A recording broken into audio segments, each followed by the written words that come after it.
I'm going to call this meeting to order of August 2nd. Are we in compliance with the open meeting law? Yes, ma'am. This meeting has been posted in various locations throughout the city. It has been. Yes, ma'am. We will then turn to item, well, did you want to say anything in compliance with the open meeting law? We're all right to go ahead. We'll move to item number 1.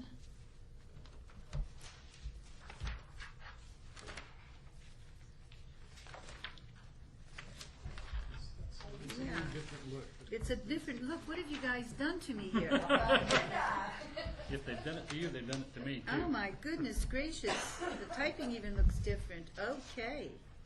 This is a new bill number 2006-39. It updates the definitions of prostitution, pandering, and loitering for the purposes of prostitution, proposed by Badrick R. Jervik, City Attorney. And does anyone from staff wish to relate to that? Let me begin by saying that this bill and the one that follows are in response to a couple of court cases that have invalidated or found inappropriate the ordinances that we had on the books. This particular one, the first one, is to update our prostitution, loitering, pandering ordinance to comply with court decisions. Mr. Ben Little, who's our Assistant City Attorney, Criminal Division, is here, along with Metro representatives, to make a presentation on what this bill does. Go ahead, Ben. As Val said, my name's Ben Little. I'm the Chief of the Criminal Division of the City Attorney's Office.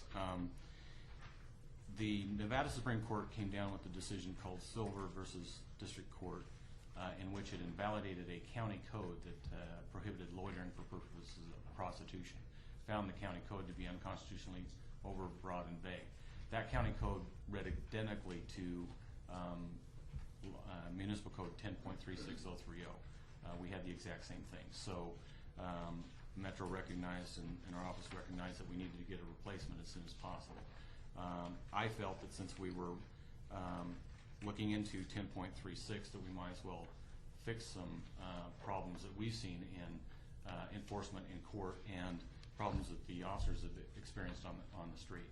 And so with that in mind, I'd like to go through the changes that are proposed to Title 10, Chapter 36.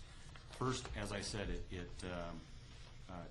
what's the new proposal 10.36030 is intended to enact a loitering for purposes of prostitution prohibition that is constitutional. When the Supreme Court invalidated the county one, they, in a footnote, referred to a New York penal law that they found would be okay. And so essentially what we've done is adopt or propose that New York penal law in 10.36030. So we know that the Supreme Court will find it to be sufficient. We've also had some problems in cases where, and on the street, where the issue of a fee has been raised. Sometimes the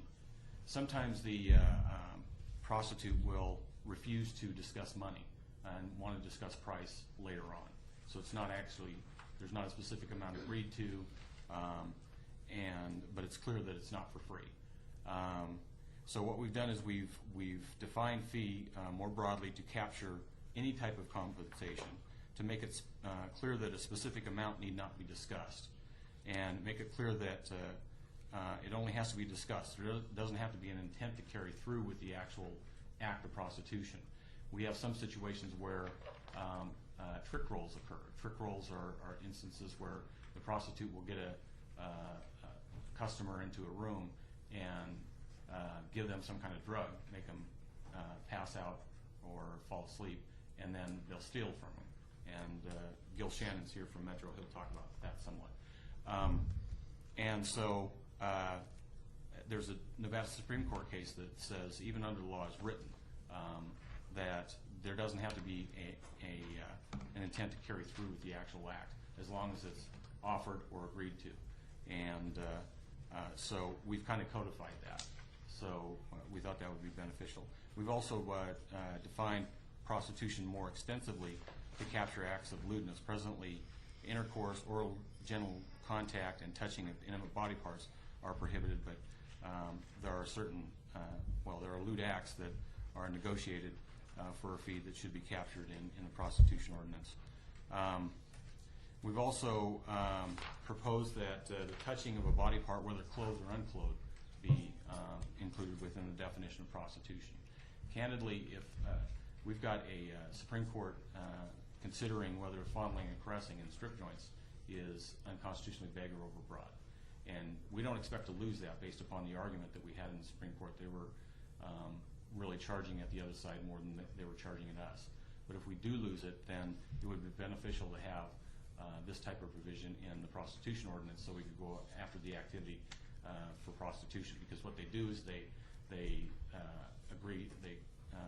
get the customer to agree to a lap dance, and what they'll do is they'll end up rubbing their vaginal area against the male's groin.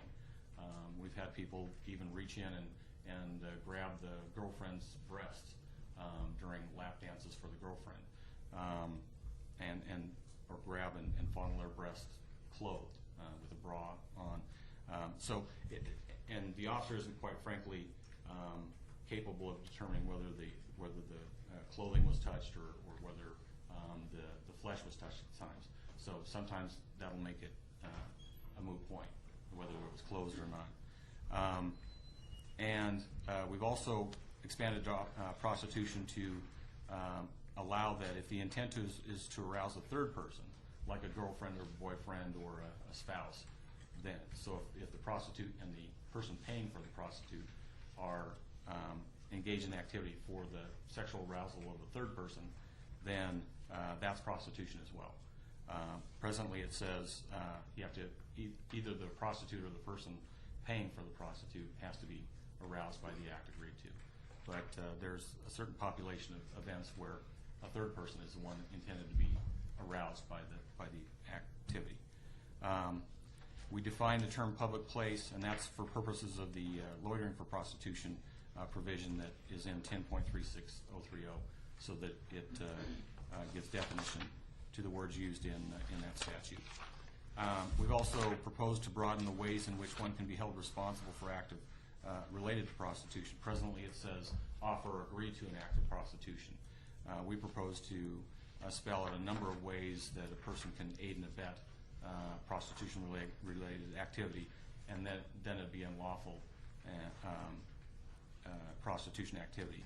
We use the words like engage in, institute, further, allow, permit, facilitate, encourage. Those are all aiding and abetting terms, but we spell them out in the statute so that it's clear that if you do any of those things with the intent to assist in prostitution or aid in prostitution or further prostitution, then that's a misdemeanor under the new statute. So that would make a cab driver just as guilty, is that what you're saying? That's true. We do have that problem. We ran into that in the Del Mar Hotel situation. Cabbies were taking people to the Del Mar Hotel, knowing that they were prostitutes. In fact, the managers had numbers for cabbies and names for cabbies. One of them even stopped by an apartment complex and picked up a prostitute to take to the Del Mar Hotel because he knew of a particular prostitute that he had an arrangement with, a financial arrangement with. So yes, it would capture cabbies and hotel managers who assist in that. So, Bell captains and valet workers. And anybody that's intentionally furthering the activity of prostitution. We also, because of the investigative need, we've also made it unlawful to attempt to detect the presence of or identity of law enforcement officers for the purpose of avoiding criminal liability under the statute. And what we see in the investigations is the people will ask if they're a police officer. Apparently someplace in Florida or back east, if you ask if they're a police officer and they say no, then it's entrapment as a matter of law. So they come out here and they ask people if they're a police officer. When they say no, they're applying law back in Florida or one of the eastern states, and they think that anything else is entrapment. But it does put the officers in a compromising situation where they have to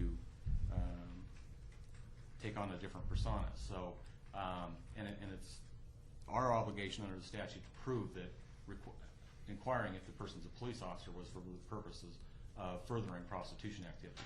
I mean, if we can't show that that person is asking the question in order to further prostitution, then we don't have all the elements of the offense. So there's an intent attached to that question. May I ask you a question, Councilwoman? Certainly. So help me understand that better. If someone is engaged in wants to engage in prostitution, asks the officer, "Are you a police officer?" He says no, and then the engagement occurs or starts to occur. Where does that go from there? He arrests her. Just by asking if you're a cop, if we can show that. Is that enough? Whatever, that's a misdemeanor. If we can show that the reason of the question, the purpose behind the question was to further prostitution. Now typically they'll be loitering around and they're only stopping young males in vehicles. They're not stopping an elderly couple driving along, or there's some kind of It's observation. It's pretty, yeah, they're dressed in a mini skirt and a see-through top or something like that. And one of these officers pulls up at a vehicle and she says, "Hey, are you a police officer?" Right. That's enough. Well, there's usually some conversation that takes place before, "Are you a police officer? I'm looking for a ride. What are you doing? I'm looking to party," or something like that, and then, "You a cop?" So there's usually some conversation that takes place before, "Are you a cop?" Thank you. And Gil can verify that too. The other thing is asking them to expose themselves or to touch the prostitute. A prostitute will get in the vehicle and say, "Show me your penis," or touch my breast, or touch my vagina. Or they'll expose themselves or ask the cop to expose himself, touching or exposing, either one. And so if they do that with the intent to further prostitution activity or accomplish it, then that is a separate misdemeanor. We had been enforcing that by the... When do we get to the felonies? We don't do felonies in the city. The DA's office does felonies. The only felony related to prostitution is if the person's HIV positive. How about gross misdemeanor? No gross misdemeanors. We do first, second, and thirds. There's mandatory jail time on second and thirds. A third offense is a mandatory 6 months in jail. Okay? I don't want to interrupt you, but a misdemeanor is here show up in court on such and such a date. That's all we do, but we get pretty good, they'll testify, we get pretty good jail time on our misdemeanor prostitution activities. We routinely get at least 90 days, if not 180. Sorry to interrupt. No problem. Lastly, it makes unlawful to possess a controlled substance with the intent to facilitate prostitution-related activity. The example I gave you, where somebody, I prosecuted the lady who ran over the 4 kids at the bus stop, and she was jacked up on Xanax. When I was screening cases, other cases, I ran across a report where Detective Zach with Metro Vice related that Xanax was currently on the rise, being used by prostitutes to knock out their johns. And I got some material from him, and he related that there are a bunch of substances that are being used to knock out johns. When I was in the DA's office back in the 80s, they used to use Visine. They could give them drops of Visine, and that would knock them out if they gave them enough.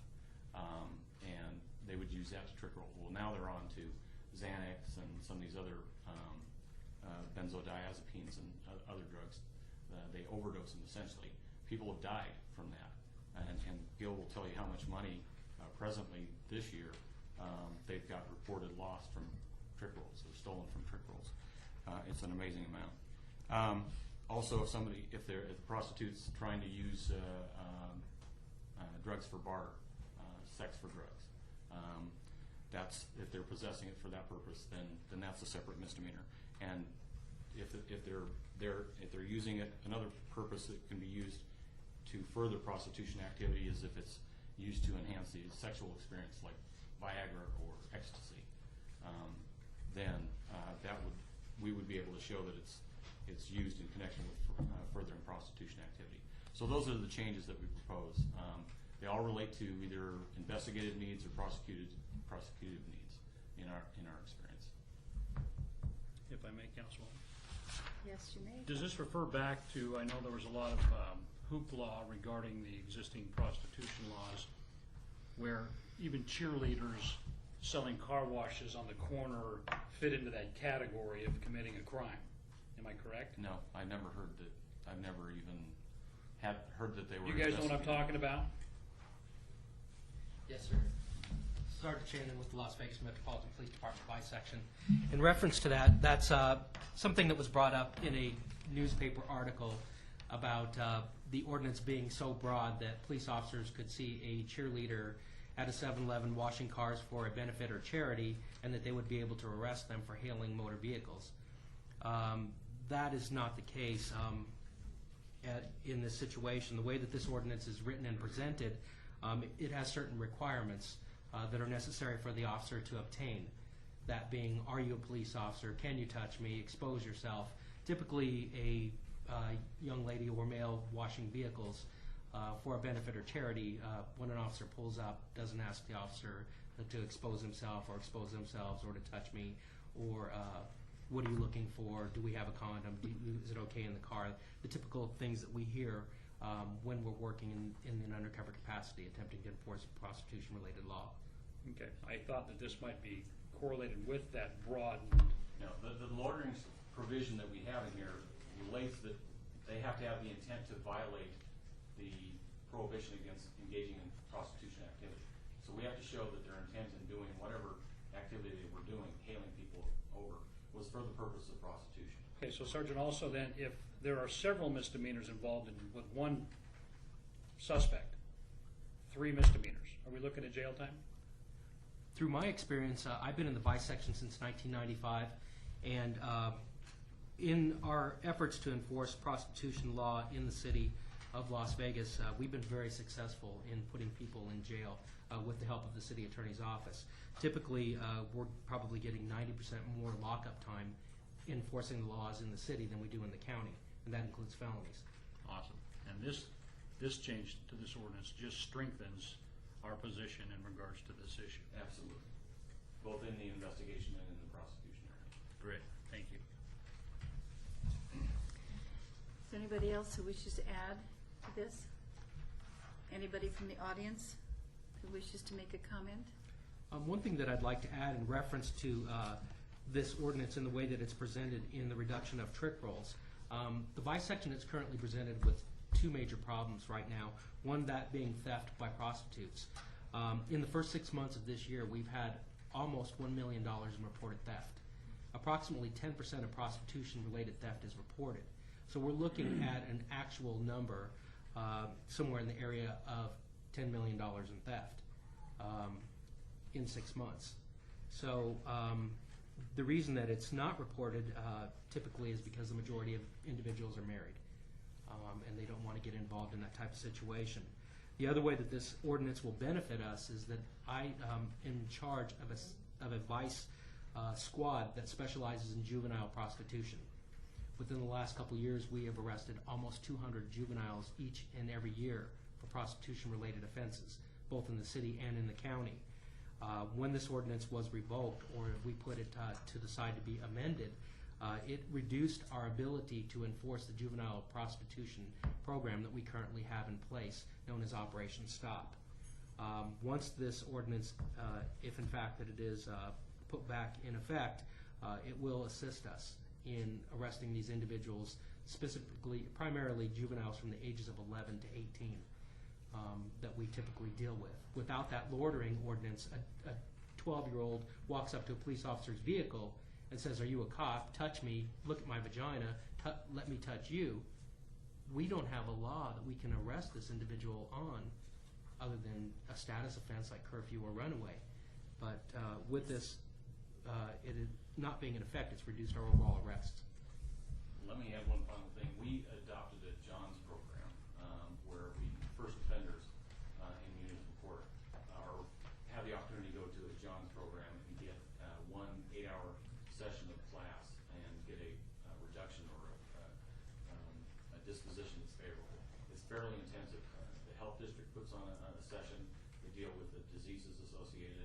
Metro puts on their session. We have a deputy that attends it once a month. It's only given once a month, typically, Yes, it is. depending on the need. Anyway, it's an 8-hour program. It's been fantastic. We've had less than a 10% recidivism rate. But when that was first started, I looked into the stats of how many prostitutes with AIDS we had had. And this was maybe 8, 9, 10 years ago. There were 300 prostitutes in the county with AIDS that were positive for AIDS at that time. And that was, well, like I said, at least 7 years ago, maybe 10. So I don't know what the number is now. 418. 418. And How many positive for the HIV? 418. Oh, 418. 408, except for the Unbelievable. the group that's deceased now. Since we started keeping track, we have 418 that have been arrested. Unbelievable. And I just want to say, I'm sorry, I'm Lieutenant Williams from Metro. I just want to say, in addition to that, we're now seeing second generations, that is prostitutes that have had kids that are HIV positive now on the street also. So it's a screening process, just like Ben Little has said.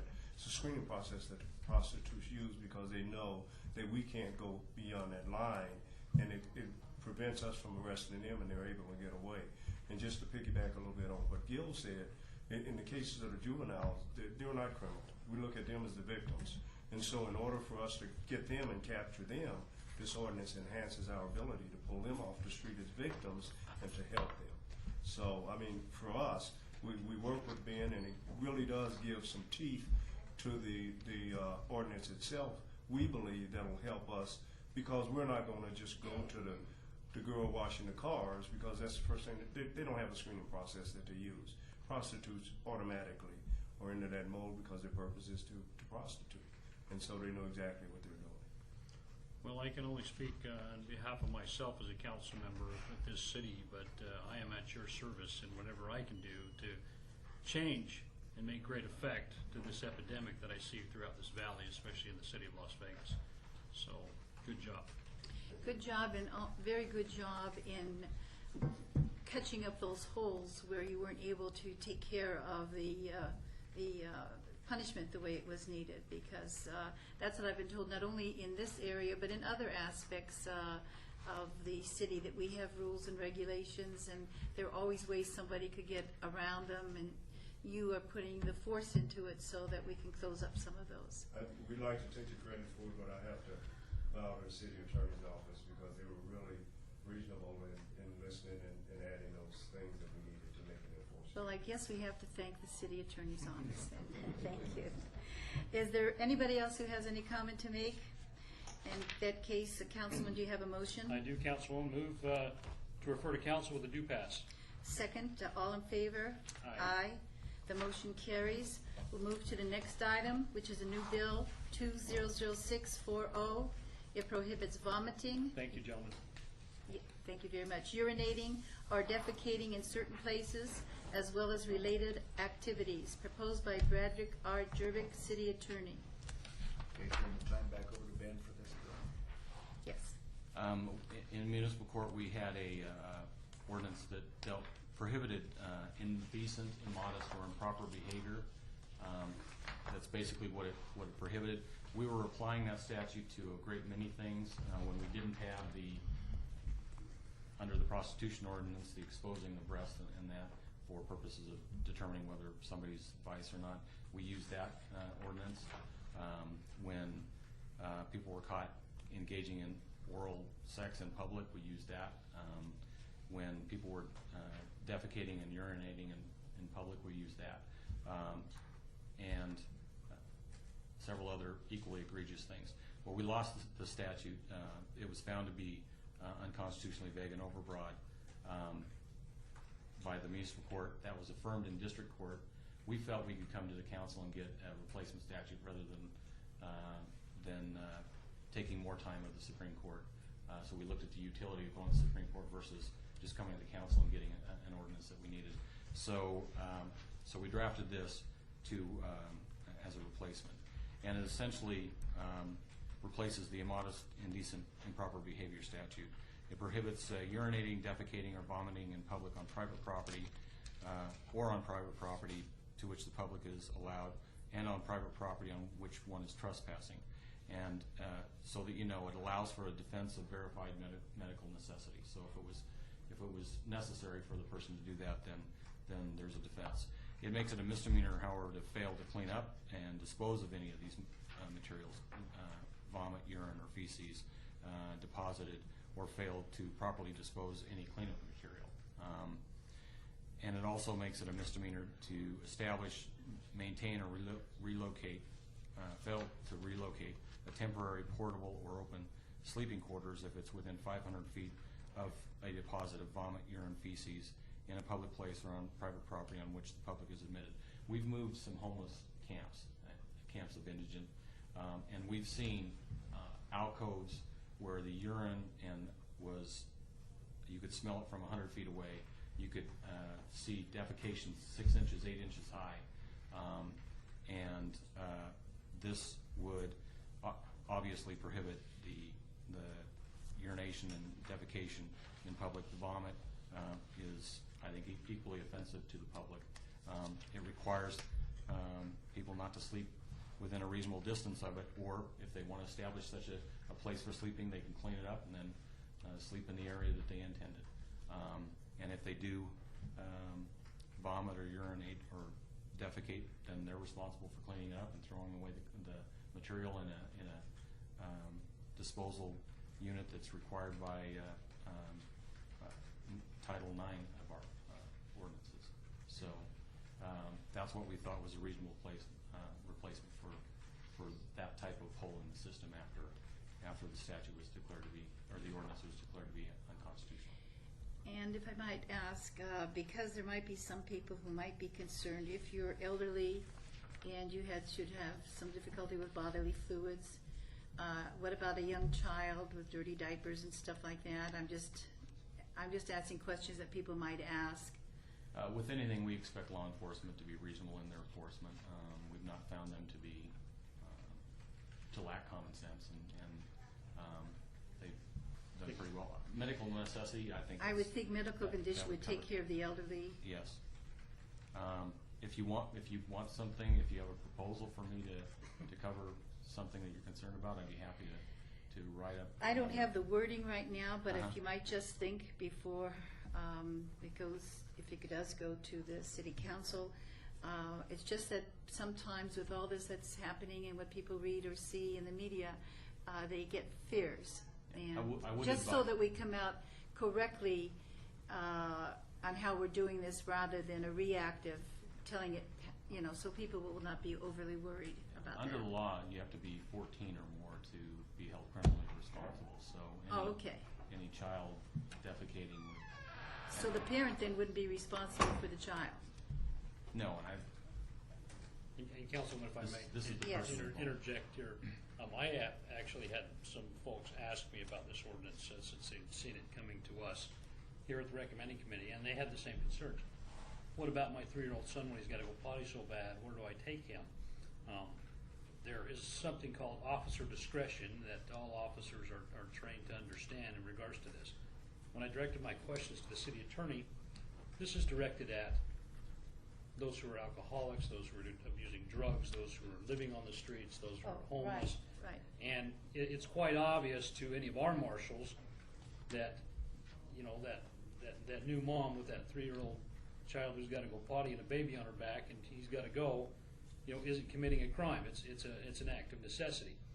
It also sounds, though, that if she doesn't clean that mess up, she's violated a misdemeanor. And that's what I was asking, because Well- I know where it's directed. Yeah. I'm just thinking of that group. Right, exactly. Actually, the prohibition is against the person who's vominated, urinated.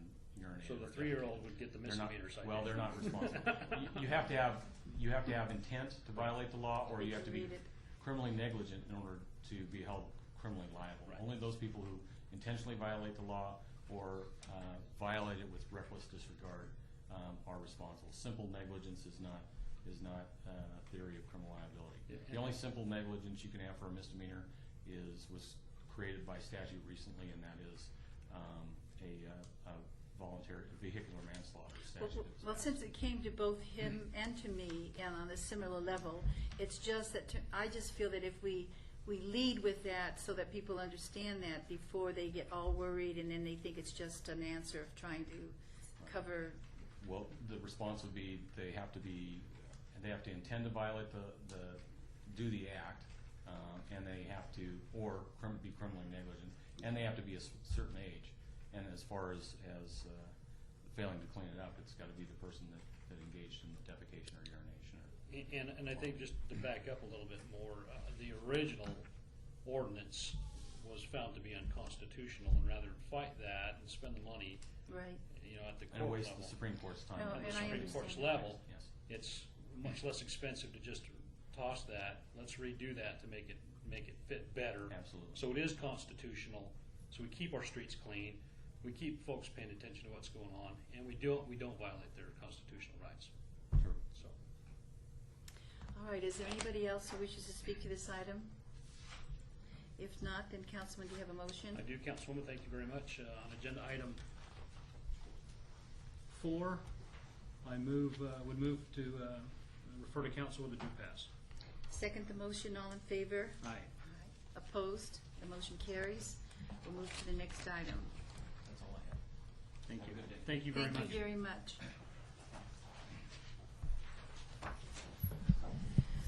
The next item is a new bill number 2006-41. It authorizes the issuance of City of Las Vegas, Nevada general obligation limited tax various purpose bonds additionally secured by pledged revenues, Series 2006C, in an amount not to exceed $32 million, proposed by Mark R. Vissen, Director of Finance and Business Services, who is up in the $32 million bracket.